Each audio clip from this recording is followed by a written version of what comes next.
Welcome to This Week in the PNFL. I'm your host, Mark Hill, and along for the ride is Mitch Grawl and Dean Chambers. How you doing tonight, gentlemen? Very good. Doing all right. Okay, hopefully you guys had a good weekend. We're doing this on a Tuesday towards the end of the month of April, going into the month of May as it's coming up. And overall, things are going quite well. So we are going to go through week 9 that we just finished up. We're going to run through those games, and we're going to have a middle segment that Dean is going to take over, and he's going to handle with some intel or some information he wanted to discuss with the league as usual. And then we will do the normal same old coming up for the week 9 games. Player of the week was Kenny Pickett from Indy. When it comes to that, we'll discuss that a little bit more. So with that being said, we're going to spin this over to Mitch.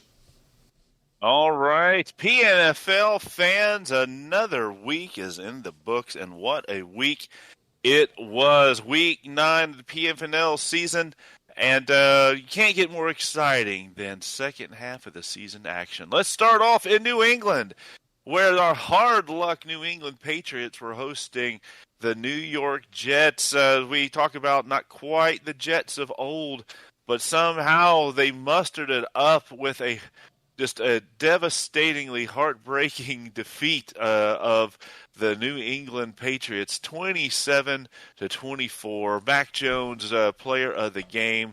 Another hard luck loss for those Patriots, where they outgained their opponent, but yet in the end couldn't win. Dean, what did you take away from this game?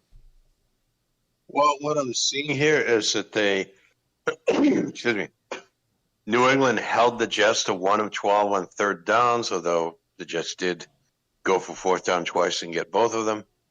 They held the Jets to 105 yards of rushing, which is not too bad. They held the Jets to 223 yards of passing. Mac Jones was only 19 of 33, but he did throw three touchdowns without an interception. We watched this game in Discord, and it looked like the Patriots had played well enough to win the game and were leading 24-20 late in the game. And then in that last minute, the Jets do what the Jets have often done, and they scored a come-from-behind touchdown in the last minute of the game and held on to win by 27-24. A very disappointing loss for the Patriots, where they had played well enough to win and just came that short of beating the Jets. Missed it by that much. Mark, what do you think? Well, I didn't clean the glass together when Dean did the typical Jets are going to do what the Jets are going to do. But, Mox, I'm not going to pour this out on the floor for my homie because I don't want to mess up the carpet, but I will take a shot for you shot of Jack for you holding up your end and putting up another good fight. All right. Good so, deal. With that being said, I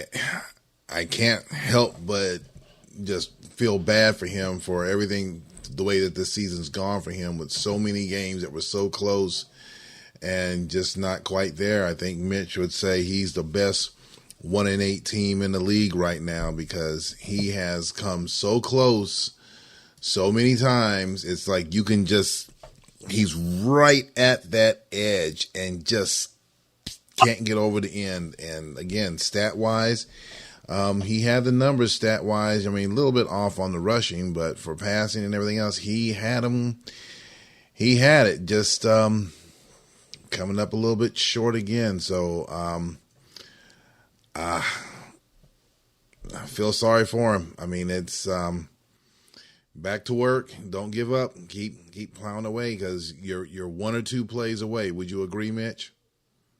Oh, yeah, definitely. But I tell you what, tell you who's not a couple of plays away, And that's the Denver Broncos, who went into Pittsburgh this week. A big, big game for both teams, as both are fighting to keep those playoff hopes in motion, particularly Denver going into Pittsburgh and getting that 27-14 victory. This moves Denver up to 4-5 after the 2-5 start that we all love to talk about. And they did it in hardcore fashion. They did get outgained by nearly 100 yards, but thanks to some breaks and some key plays, they were able to get that double-digit win. And so, Mark, what did you learn from this game? What I learned from this game is that, the Pittsburgh they're not dead yet, but they took another hit. Denver, they're still out there scrapping, and I think it's safe to say that the slobber knocker fest over in the AFC West has begun. I think since I've been in the league and been involved in the league, normally the AFC West has always been that division that's always fighting amongst themselves. They're always scrambling. It's the slobber knocker division, and it's definitely starting up because Denver, as Dean was saying, not so fast. We're not going away. They're on a 2-game win streak. So all they can do is just go up from here. So good win. Good deal. Dean, what'd you learn? Well, before I comment on the game, I'm going to let you all know that I'm going to be accepting my broken clock trophy on picking this game. Last week I said the Broncos would win this game, and I put a lead pipe lock on the game, and it happened. How did they do it? Well, they went 33 of 57 in passing with 2 touchdown passes, and they didn't run the ball so well, but they made up for it by passing pretty well and also winning the turnover battle. Pittsburgh turned the ball over a couple times, and Denver did not do that. Denver had 1 fumble that was not lost. So it's not a win by a large margin. They win by 13 points, but it's a solid win, and it's an important win, and keeps Denver in the playoff picture, and hands Pittsburgh a loss that they probably couldn't afford to take, given that they're hoping to still compete with Houston for the winning the division. Okay. All right, cool. I'll tell you what, let's keep things rolling here as we recap Week 9. And if everyone would, all rise and remove your caps. Boy. Dude, you barely won. You barely won that one. Oh, my gosh. Well, the win is a win is a win. That's all I got to it's say. an ugly win, but it's On a the win. road, America's team going on the road in the tough, as you have already mentioned, AFC West division in Jacksonville, where your favorite team, the Houston Oilers, were able to pull off that 24-20 victory. It looked like it was going to be a Houston blowout there in the first half, but Jacksonville was able to get some big plays and get some things there. Get it close, and then in what was apparently one of the best coaching decisions of the season, down by 7, Jacksonville decides to kick a field goal there in the closing seconds. And so we all know that Houston would have broken up any plays in the end zone anyway, so it doesn't matter. But still, Jacksonville decided to cut the spread versus go for the win. So we thank you for that. So Mark, what do you think about this game this week? Well, I think about this one, Baker Mayfield played a darn good game. Legacy was out for a couple of plays, but, he had Trey Lance went in there, but he put up some numbers, 213, 2 touchdowns. He did his thing. The your Russian team, even though I would say it's Russian by committee, you had multiple players with multiple carries, but the average was pretty decent, 4.3. Other than that, you pretty much had a decent control of the ball overall. You did have those 2 fumbles, but you didn't lose them, so that was good.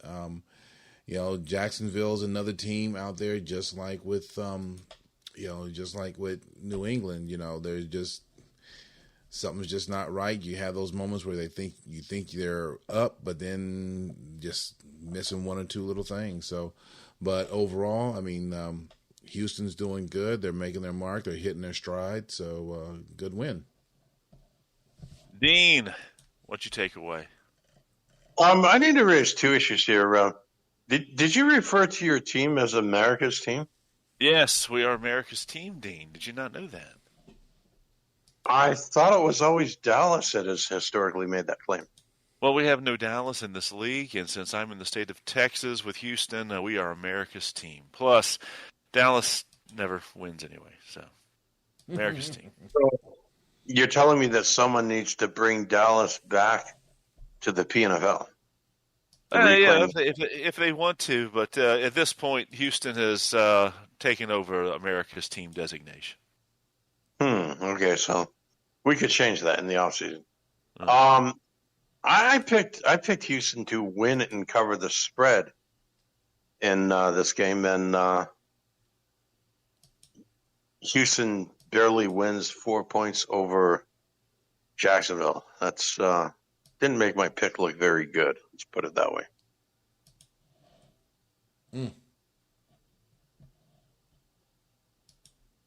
Gotcha.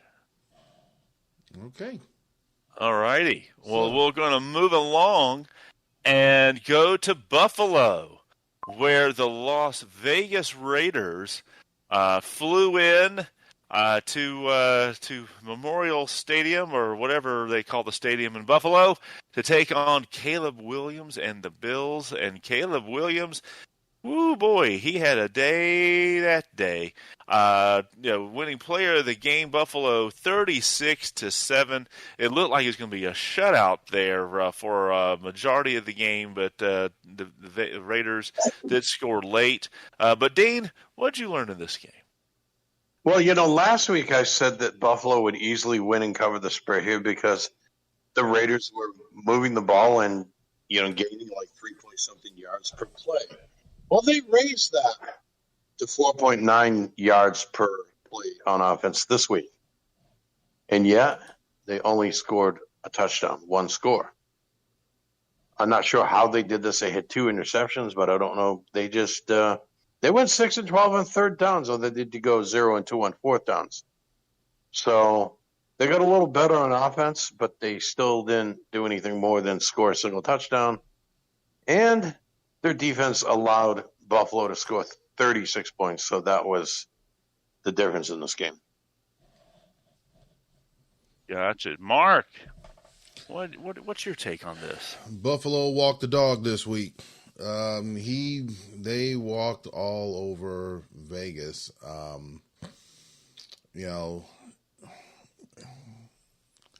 Yeah, you could say that. I mean, the stats, I mean, as far as passing and rushing, a little bit comparable, but Buffalo had a lot more opportunities, and they capitalized on all those opportunities. Let's face it, I think we talked in the pre-show, turnovers can kill you, and Vegas definitely did that. 2 interceptions, and clearly they scored off of those interceptions. No fumbles lost or anything like that, so that was definitely a dominating win by Buffalo, and there's not going to be any tanking this season. So I mean, they're still sitting at 5-4, but they're not done yet, and they're on a 4-game winning streak. All right. Well, let's move now over to the NFC, where the New York Football Giants hosted the Washington Redskins in a pivotal NFC East rivalry game. Tell you what, though, Washington rebounded and absolutely destroyed these Giants, 35-17, outgaining the Giants by nearly 230 yards in this game. And Kyler Murray looked like a MVP, but he did not win Player of the Game. Oh no! 300 yards passing and a touchdown, that doesn't get you Player of the Game, but 27 yards rushing and 3 touchdowns, Now that'll get you player of the game. So, Dean, what do you think about this one?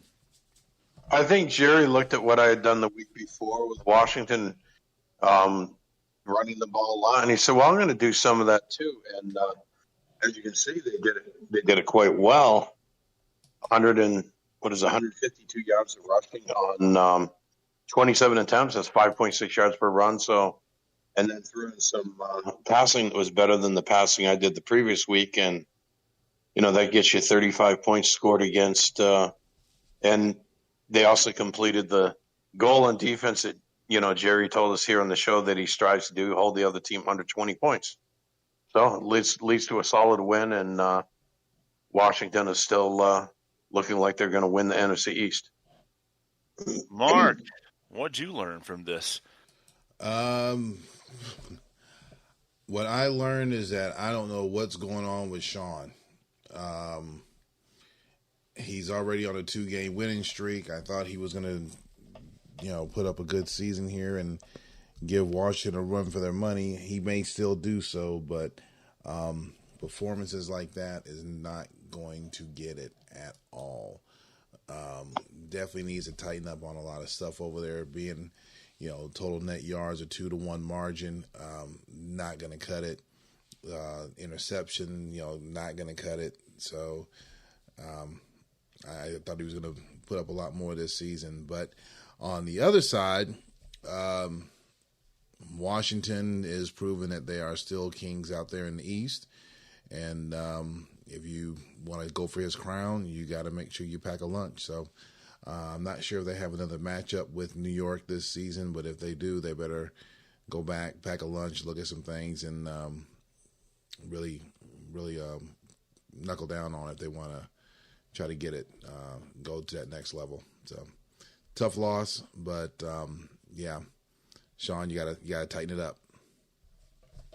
All right. Speaking of tightening it up, we're traveling to Minnesota, where America's second favorite team hosted the Atlanta Falcons, and they were able to pull off a 10-point victory, 24-14. Cam Akers with an absolute monster game, 80 yards, 6.2 yards a carry, and a touchdown. More than made up for Mr. Interception, Drew Lock. We'll talk about that one, Barney. But, another solid win, but, a little tougher than I think some folks may have thought. But Atlanta did put up a fight, but this wasn't quite their day. So, Mark, what'd you learn in this game? Dean is just struggling. I think that I really do believe, even though Dean didn't say, he denies it, I think there's a quarterback he needs to go out and try to go find and trade, do whatever he can to get him back, because definitely he needs it. Gameplay, the stats, another one of these games where the stats are pretty much comparable. He did overall put up a good game. The rushing was a little bit suspect, 3.4 yards per carry versus 4.5. Passing looked pretty decent.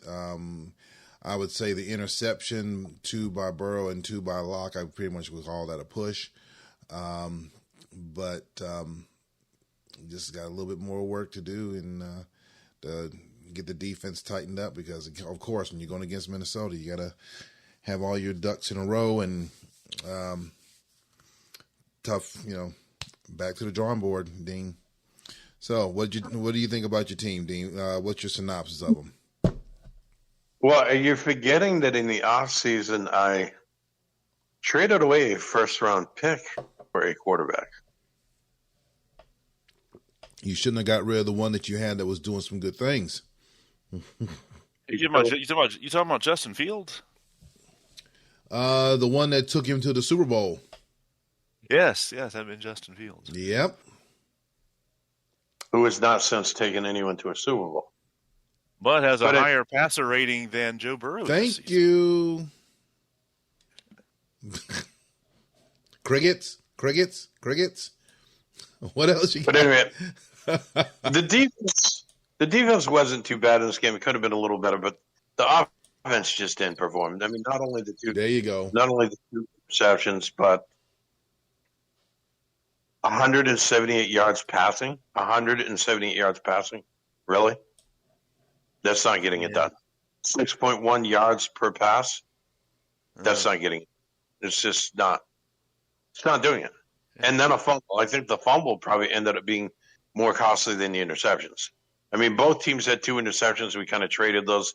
And as Barney noted, like there were 4 turnovers in a short period of time in the game. I think it was like in the second quarter, but I don't remember the exact situation, but I think the fumble actually killed a possible scoring drive. So that's the offense is still just not getting it done this season. You can't win games playing offense that way. All right. Speaking of playing offense, let's go to Philadelphia, where the Eagles hosted the San Francisco 49ers, who came off just a dreadful loss the previous week versus Chicago. This week, a little better, but still same result. Philadelphia wins 21-17 on a huge day from Kamani Vidal, rushing for 60 yards and 2 touchdowns, far overshadowing Spencer Rattler's 248 and a touchdown. Wide receiver James, who I don't quite have the first name for at this point, receiving 124 yards at 24, almost 25 yards per reception. But who cares? The running back got 2 touchdowns, right? So player of the game. Dean, as you look at this game and think about the impact it has there for the NFC East, what are your thoughts? Well, I've never heard of this running back. Is he another rookie or something? I have no idea. I think he might have went to the same school as George P. I don't know.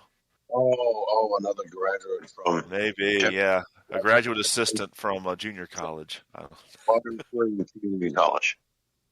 Yeah, unknown players. But neither one of these teams really did a whole lot. I mean, someone had the win, so the home team won over the 49ers, but they, look at the... each team had over 300 yards of offense. They didn't score a whole lot. It was only a total of 38 points scored in this whole game. And I don't know. Neither one looked all that impressive. And I had picked the 49ers to win, and I thought the 49ers were going to win, and they probably should have, but this didn't happen. Mark, what do you think?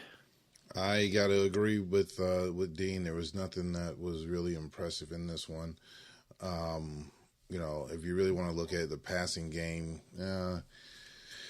pretty decent. I think I picked Charlie to win this one. I'm looking at where Frisco was at this season, and Philly. They're both sitting at 4-5 right now.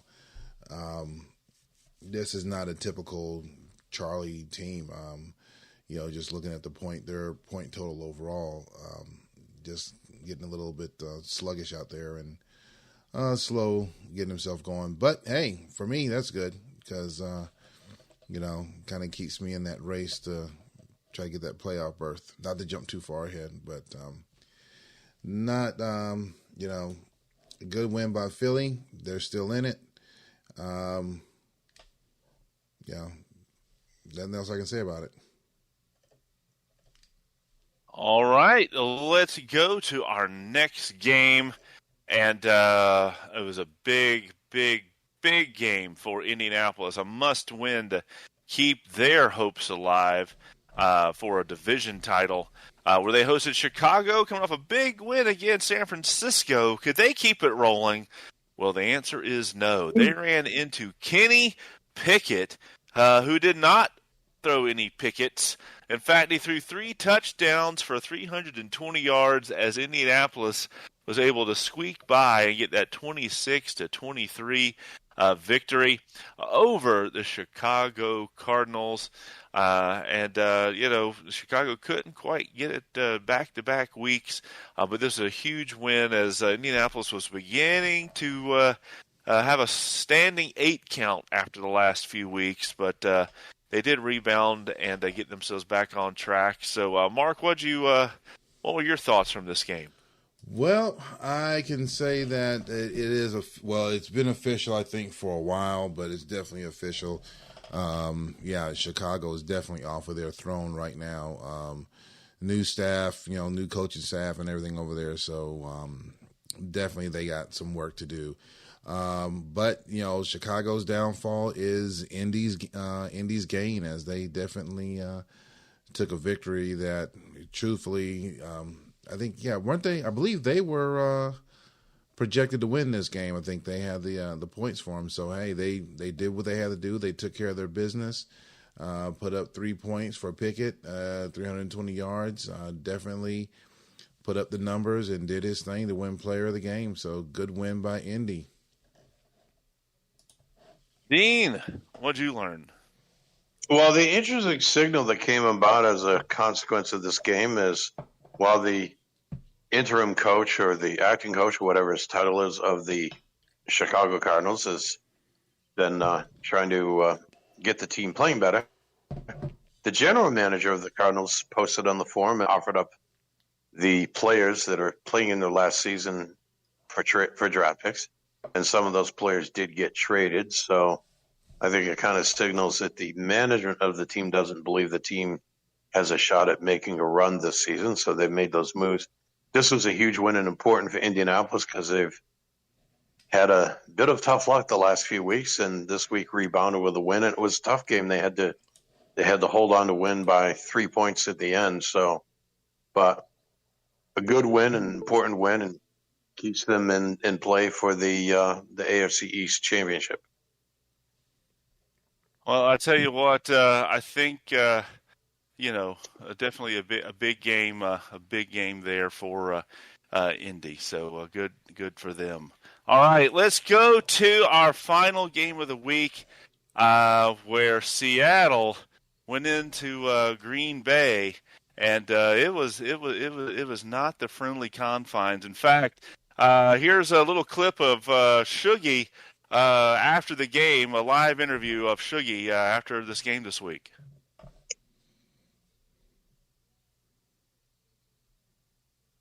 Okay. Did y'all not hear that? There's nothing. Oh, well, dadgummit. My bad. I was thinking I was going to have a nice video clip of Shuggy's interview, but apparently there's some technical difficulties, and so we'll try to get that next time. Sorry, Shuggy. Sorry about that. But a big win for the Green Bay Packers. As they got 31-13 victory. Malik Willis having a huge day for 332 and 2 touchdowns. One might think that he might have been player of the week, not just player of the game. But Dean, what'd you learn? Yeah, that was solid passing performance. 21 of 32 of 332 yards, 66%, and kind of maybe show some weaknesses in the Seattle pass defense in doing that. And the receivers of Green Bay were pretty solid, including his Rookie of the Year candidate, who caught 2 passes for 20 yards. And they also ran for 99 yards, which doesn't hurt as well for, granted it wasn't a good average, 3.3. But, they ran enough and did it well enough to keep the defense honest, so to speak, and allow the passing game to do as well as it did. And I think for Seattle, they've been playing well on offense this season. Didn't quite do it against Green Bay's defense. Wilson was 15 of 31. That's under 50%, only threw 1 touchdown pass and only completed 220 yards. And you look at that passing yard for Willis, and the longest play was 62 yards. You remember, I think it was fairly early in that game. There was a big play that set up, led to the first score. I think it was the first score, if I remember right, by Green Bay, which kind of put Green Bay on the right path toward winning this game. Mark, what are your learnings from this game this week? Well, I will say that, Shiggy earned it. I got my ass kicked. That's all I can say.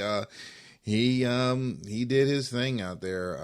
Really couldn't do much on the offensive end. He put up some good numbers passing, but I think we had to fight for everything that was out there. There was several passes that could have easily been picked off, but I think my receivers ended up turning the cornerbacks out there on several of those plays when we were on offense. Defense, we didn't have an answer for anything that he threw at us, anything he ran at us. Even though the rushing looks, 99 and 91 yards respectively, he basically found the right times to call the right plays, and I just didn't have an answer. So he was a step ahead of me on everything out there. So I got to tip a cap to him and just say, hey, you got this one. So for me, back to the drawing board and see what else I can, come back and regroup and try it again next week. All right. Well, that wraps up Week 9 of the PNFL. Lots of big games, lots of big results, and we'll talk about Week 10 later in the show. So back over to you, Mark. All right. We are going to pivot over into our middle segment. I know that there was a lot of different topics that we were discussing, possibly going to go through. I know that Dean, I think, had two, maybe three different items that he wanted to go through in the middle segment. So we are going to spin this one over to Dean. It is your show. What you got? Yes, I posted an idea on the forum today for possible changes in our minimums that we require on offense for different play categories. Now, the idea here is, and this came out of some advice that Jerry gave on the forum a few weeks ago, in which he advised on defense to use more than the minimum number of plays required in certain categories to give the defense more different plays to defend against what the offense does. And he believes that makes the defense more effective. Now, I know there's people that have views on both sides of this issue, but since a defensive game plan, there's only 6 mandatory categories of 6 plays each, that's 36. That leaves you as many as 28 plays to play slots in the game plan with which to either use optional play categories like goal line or run, razzle, dazzle or something like that, or to use additional plays in categories like run left or pass medium and maybe run middle or even pass short if you happen to use a lot of that. Those plays, I think we were talking a couple of weeks ago about how Las Vegas, for example, uses a lot of pass short plays and uses them in down situations where other teams generally don't do that. So what I'm proposing here is, when you look at what we have on offense, if you use all the mandatory categories plus the optional ones and you use the minimum required, it would fill up 62 plays. And you can look both in our rules and what I posted on the forum, and you see what those numbers, the breakdown is. Not going to read through all of those. That would kind of bore you. But in those categories, pass along right is 4, pass razzle dazzle is 4, and I didn't propose any changes in run left or run right running plays, but the goal line categories are 3 each. They used to be 2.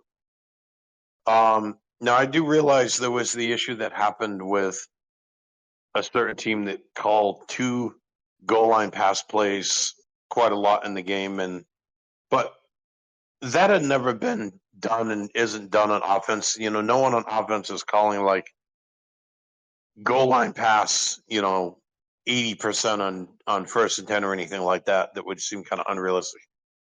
But what I'm proposing here is reduce the minimums for these lesser used categories. Like, for example, pass short right and pass short medium require 5 each, but some teams rarely even use those because, 1, they're effective on 1st and 2nd down, and 2, you can do, as I said in the post, you can, like 3rd and 5, you could do like run middle 10, pass short left 10, pass short right, which is mandatory. You could do 1 and it's still legal to do that. So it's 1 out of 21 times. Well, if your team is in 3rd and 2 through 5 21 times, it's possible that you may never call a single pass short right play, but yet you're required to have 5 of them in your game plan that you may rarely ever use. So I'm proposing that pass short right and pass medium right get reduced to 2 each. not so you can have a game plan with fewer plays, but for the opposite reason, so that you can use more of the plays that you use more often, like pass short left, pass short middle, pass medium middle, and pass medium left. Now, if you use the minimum number of plays under the current rules, you'd have to have 48 plays in your game plan.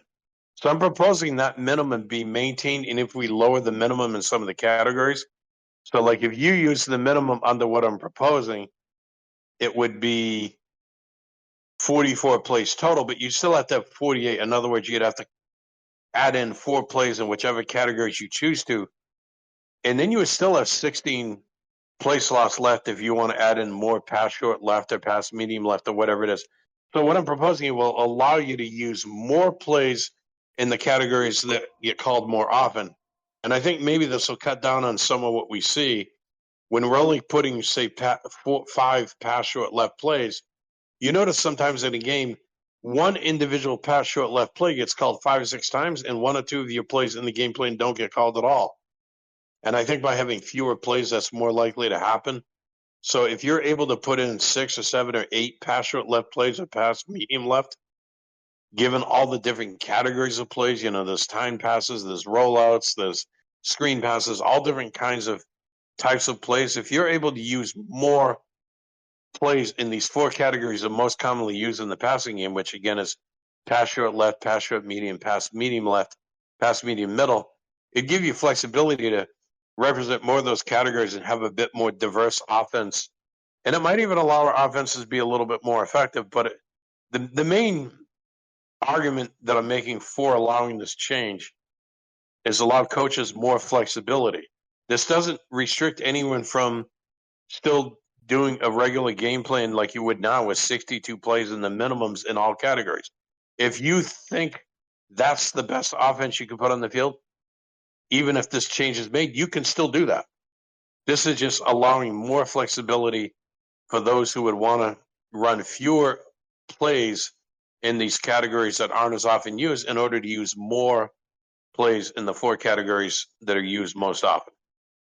So that's the idea. You can all read the details on the form and read about it and discuss it there. And I just wanted to have some discussion on that here and then have some discussion on the form. And maybe this is something we could more seriously consider in the off season, because even if we did this and the change was made, it wouldn't apply until next season. So what do you two think?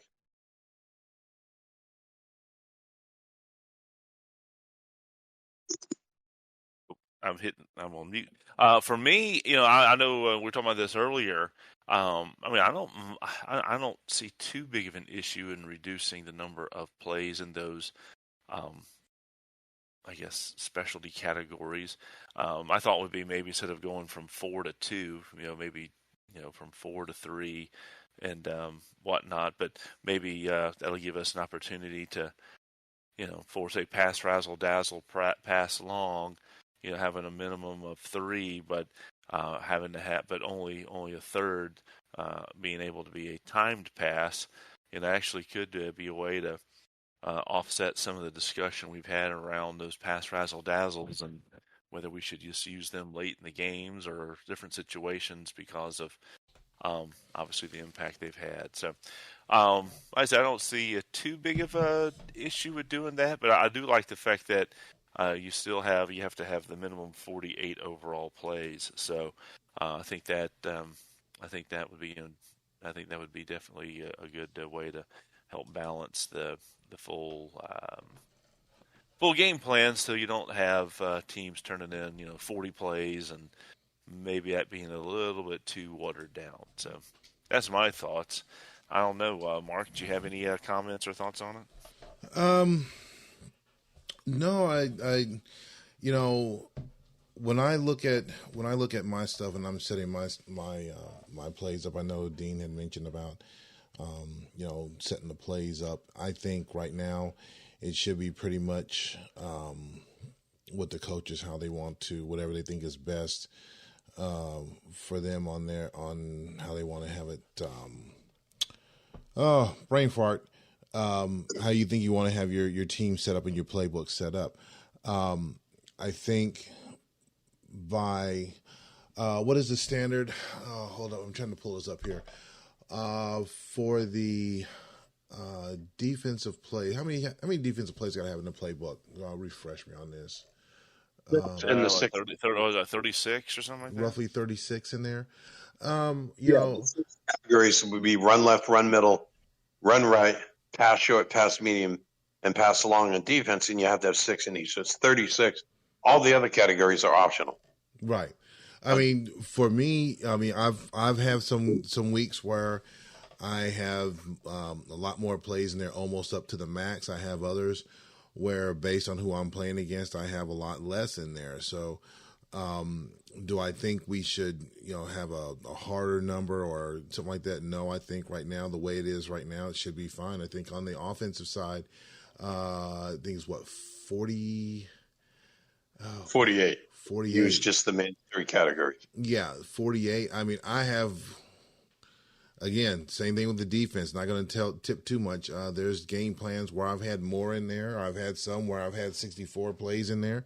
I've had some where I've had 48 in there. It just looks at I look at who the team is that I'm playing, and by studying them, finding out what plays can work against them and what plays don't. Looking at, are they good team on offense and rushing? Are they good team in passing?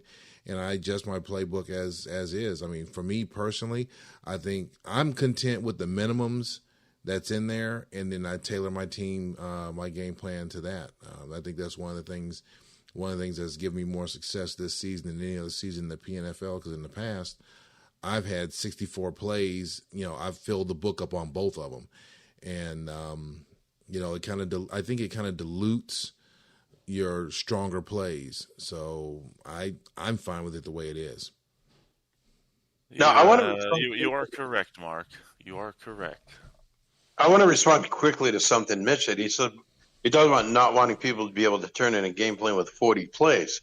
Under the current rules, if you turn in a game plan with 48 plays, and then you set your profile to call pass short right and pass medium right 1 out of 21 times, which means in theory they could be in a regular game never actually called when you look at those statistics.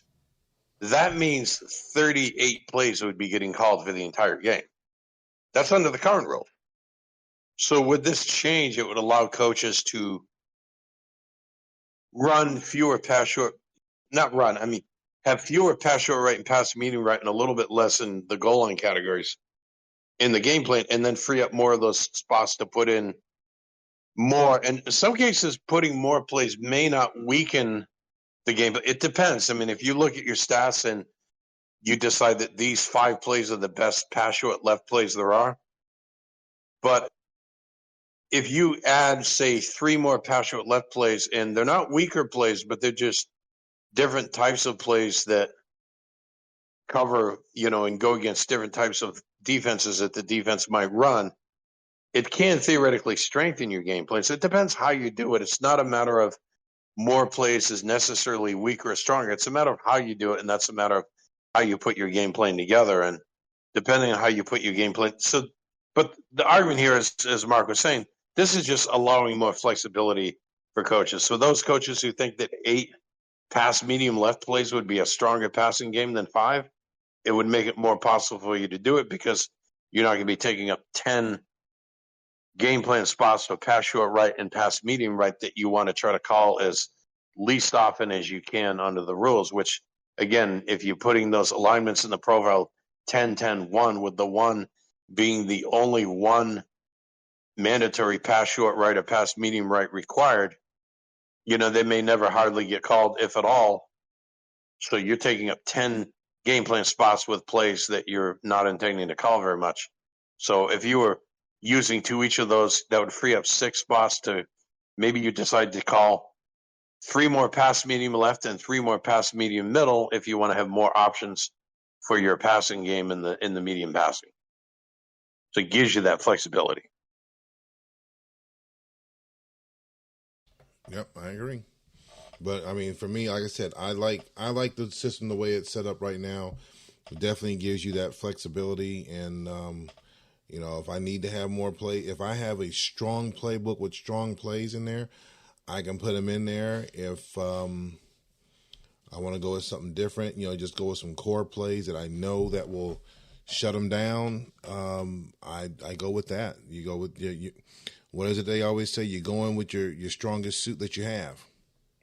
So that's my take on it. I always love it when teams have a lot of plays because that just means there's more opportunity for the worst of the plays to get called. Exactly. You're watering down your playbook. You're diluting it.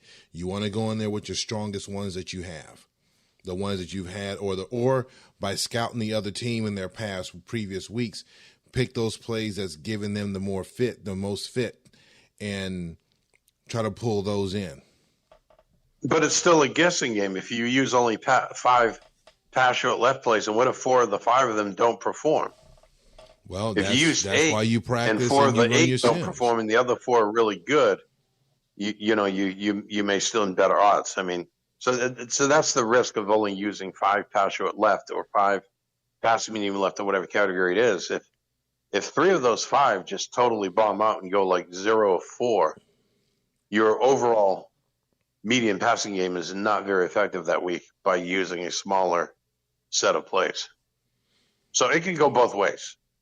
Again, it depends on what kind of game plan you're putting together and how you select your plays. Yep, agree. It's you could do poorly either way. Yep. So I wouldn't always assume that the added plays are one weaker plays are the ones that are going to underperform. I mean, I've noticed when like putting together a game plan and then testing it out, I might put the 5 pass short left plays that had the best stats in my sims, but then realize, 2 of them suck.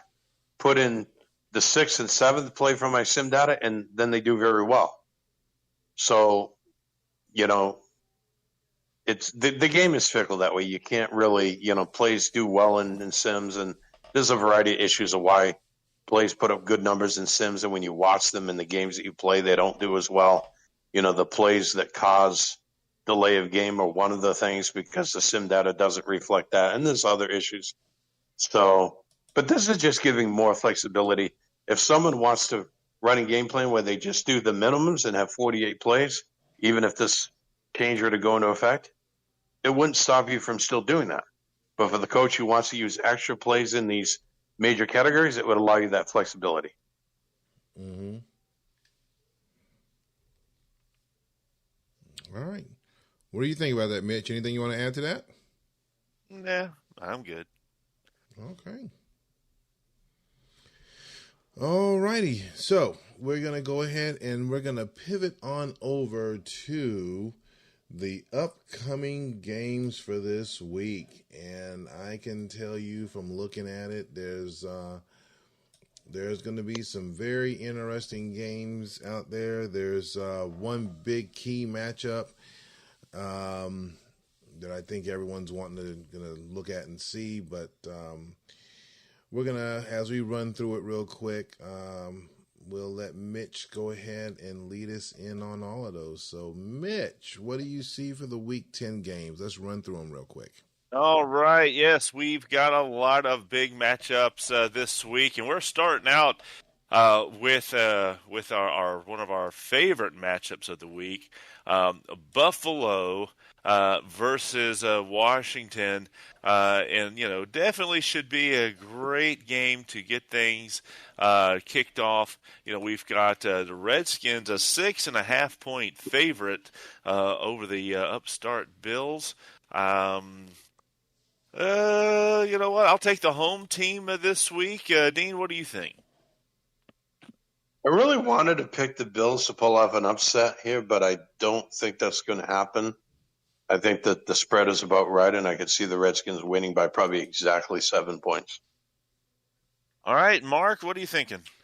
I'm going to go with the Redskins on this one. I want to say that that Buffalo is going to do the upset, but I don't think it's gonna happen this week. I do believe it's going to be a much closer game than that spread puts out there, but I'm going with the Redskins this week. All right, very good. And then, so our next game, second game, we've got the Jets, an 8.5-point favorite over the home town Philadelphia Eagles. A game that I hope that the referees are not colorblind, because there's going to be a lot of green on the field this week. I'm thinking the Eagles are going to step up, and I think they're going to step up and not only beat the spread, I think they're going to beat the Jets this week. Mark, what do you think? Oh, I know that they've been running autopilot. Not this week. Jets are going to do what the Jets normally do in the past. So I'm going to take the Jets for the win this week. All right, Dean, what are you thinking? I think the 8.5-point spread makes sense, and it's probably on paper correct, and you'd expect the Jets to win, but something tells me that's not going to happen. So call this my broken clock pick of the week. I'm going for the upset here, and I think the Eagles will win this game at home. It might be very close, but I think they will beat the Jets. All right. Hey, we agree, Dean. All right, cool. All right, let's go to our next game, traveling over to Pittsburgh, where the Steelers, 7.5-point favorites, hosting the Colts this week. Big game for both teams, particularly the Colts. This is a game that the Colts, can signify that they're for real this year by winning this game against a tough Steelers squad at home. I don't think they'll do it. I think the Steelers will win. I think it'll be less than 7.5. But Mark, what do you think? I think the Steelers are going to go ahead and take this game. I want to say it's. I think it's going to be a very entertaining game. Indy does have the lead as far as points for, and they have the slight edge in the points against. So they have Pittsburgh beat on both ends, but I can't go against Pittsburgh on this one. So I'm going to go with Pittsburgh this week, and I'm going to put my chips out there and make them my lead pipe lock this week. All right, Dean, what are you thinking? I think both of these teams need this game, but I think the Steelers want it even more, and I think playing at home, they're going to win and possibly even cover that spread, so I'm picking Pittsburgh to win this game. Well, there's no doubt that both teams need the win. Oh. Well, we'll see which side the quarter flips on, since Pittsburgh apparently uses a coin toss to pick their quarterback each week. All right, going into the Dome, the Falcons are hosting the favorited 1-8 New England Patriots, a 3.5-point favorite over the homestanding Falcons. I'm looking at this, and on paper, you take away the final scores of these games, and you kind of go, man, the Patriots should win this. But you never know. I'm going to take the Patriots, but definitely not putting a mortgage on it. Mark, what do you think? Well, I'm looking at this. Again, New England can put up points, 171 to 140 over Atlanta, because Atlanta can't score. But then on the flip side, New England does give up a lot of points. I got to go with New England on this. They got to get over the hump some kind of way. Even though Atlanta is sitting at 3-6, I think Dean's going to be like, yeah, not so fast. You're not going to come in my house and do this. But I think New England has a chance to go in there and try to steal one. So I'm going to lean towards New England this week. All right. Well, Dean, I don't know how you're feeling about this. I mean, you've got a 1-8 team on a 4-game losing streak, favorited on the road against a team that still has playoff aspirations. How do you think this game's going to go, Dean?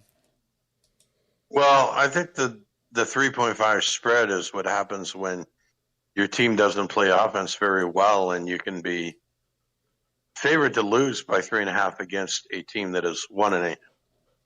And We just have to hope to score enough points to win at home. That's what it comes down to. All right. Well, here we go. We've got the second round of the Raiders-Oilers matchups this week. Raiders going into Houston, 13.5-point underdogs, so that deserves a little. Oh boy, here we go. Oh yeah, 13.5. Actually, you know what? Let's do it again. All right, so 13.5-point favorites. Even I have to say that's probably a little high, being that I never blow anybody out. But I think I'll pull together a nice plan to win the game. But Dean, how do you think this game's going to go?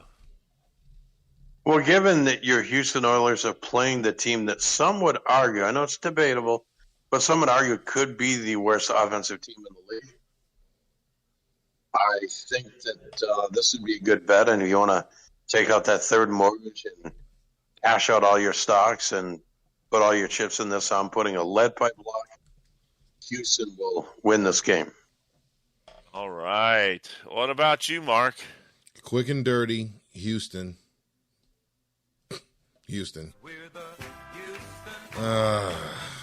All right. It pained me to say that. It pained me to say that. Jacksonville on the road in the Mile High City versus the Broncos.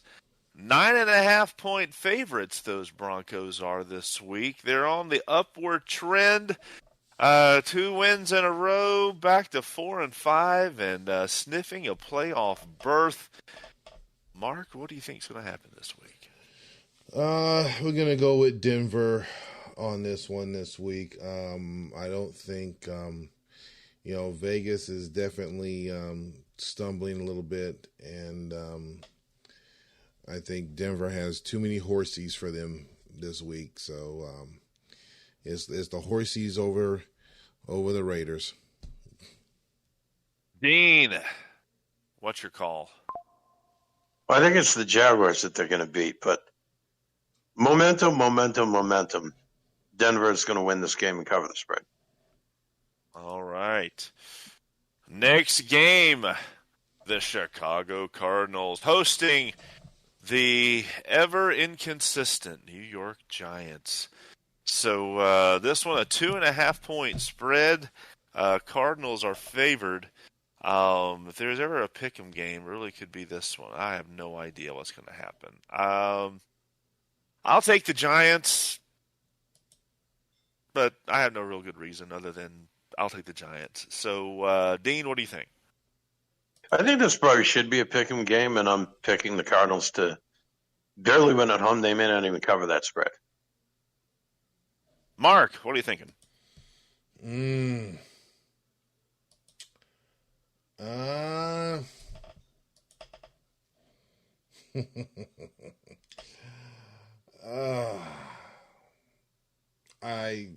I want to go with the Giants this week. I'm going to go with the Giants. I don't think Cardinals are on Giants. They could call this a pick'em game because you have trouble picking it. Yes, I have. That's why I'm sitting here All kind right. of flipping a coin. But I'm gonna take the Giants this week. All right. Here we go. A couple of games left on the slate. We've got the 49ers, 6.5-point road favorites going into Green Bay to play the Packers.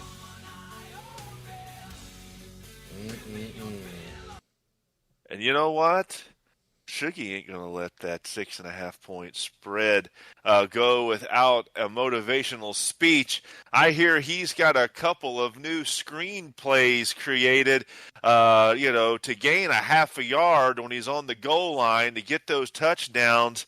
I'm going with the Packers this week. I think they're going to keep it rolling. So, Mark, what do you think?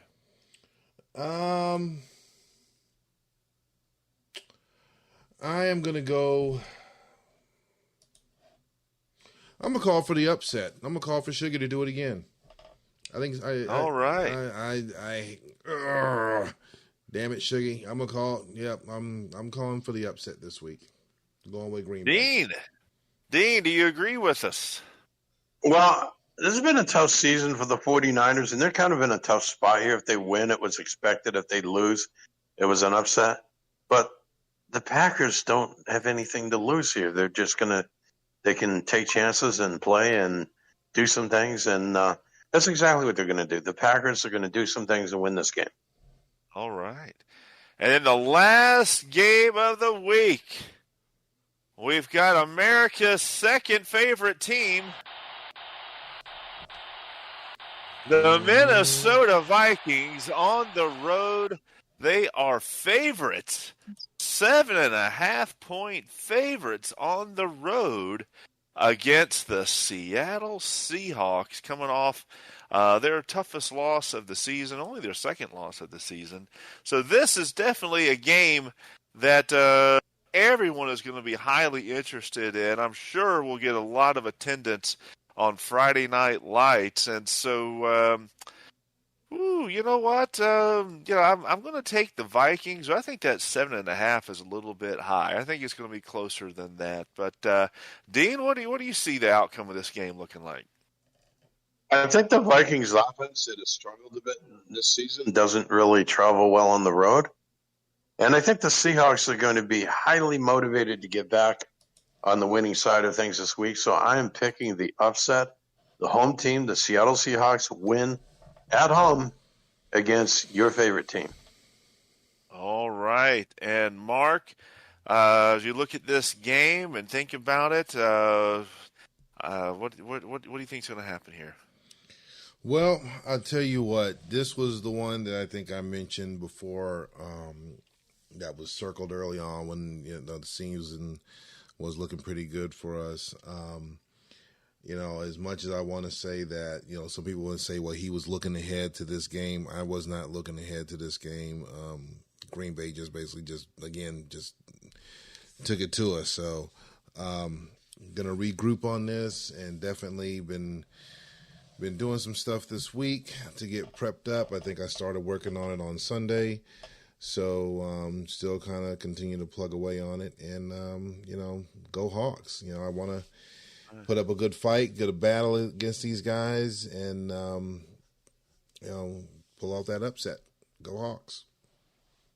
Well, your PNFL News is live at a Seahawks pep rally. We're going to go live here as the audio of that pep rally. Oh, I'm sorry. Sorry. This is a Vikings pep rally. Yes, Vikings pep rally. Yeah. All right. Okay. Well, okay. That concludes the Week 10 preview.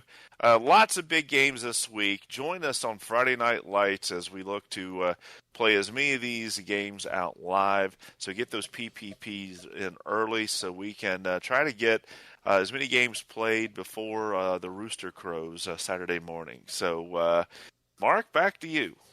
All right. We're going to go ahead and make this last jump over real quick to the PCFL, and they are in the process of getting their training camps done.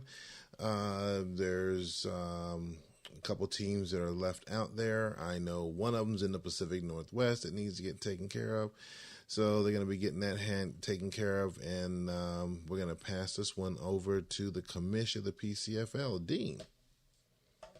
Yes, we are finishing training camp, and they're due tonight, and I have heard from the last three teams, and I believe they will all be getting their training camp files in tonight, so I'll be able to run training camp later tonight or tomorrow morning, and then our next step will be to decide which of our players make the 53-man roster, and then which players will be the 7 that you put on I slots, of which you can designate 5 of those as redshirt players, which means if they don't play more than 4 games, they don't age to being sophomores at 2. They'll be redshirt freshmen at 1, which means they'll gain an extra year of playing for your team, basically, just like the way it works in real-life college football. So that's our next step. And we're looking at, I believe it was, I think May 16th is the first week. So we're a little more than a couple of weeks away from starting our third PCFL season. And that's where we're going next. All right. Thank you very much. So, as we come up to wrap up this week's show, again, there's some good games going on this week. And we have another league, another season of the college league getting ready to kick off again. But one last trip around the table. Any final words you have about anything on the show this week, Dean? Well, just good luck to everyone in their games this weekend. And we're getting down to these last 5 or 6 weeks of the season. And this is where the list of teams that are still in contention for a playoff spot begins to narrow, and this is when teams start to lose that 6th or 7th or 8th game, whatever it is, in which they look at the season and say, well, I guess we're not making the playoffs this season, and looking towards next season in some cases. All right. Dean, any final words for you to take us home? I mean, Mitch. You want Dean again? Mitch. Okay, I thought you wanted a double take from Dean. Okay, nothing to add. Just join us for Friday Night Lights. It should be on schedule this week. Probably start around 8:30 Eastern. So get those PPPs in early. And so the only thing left to do now, Mark, is let's get it.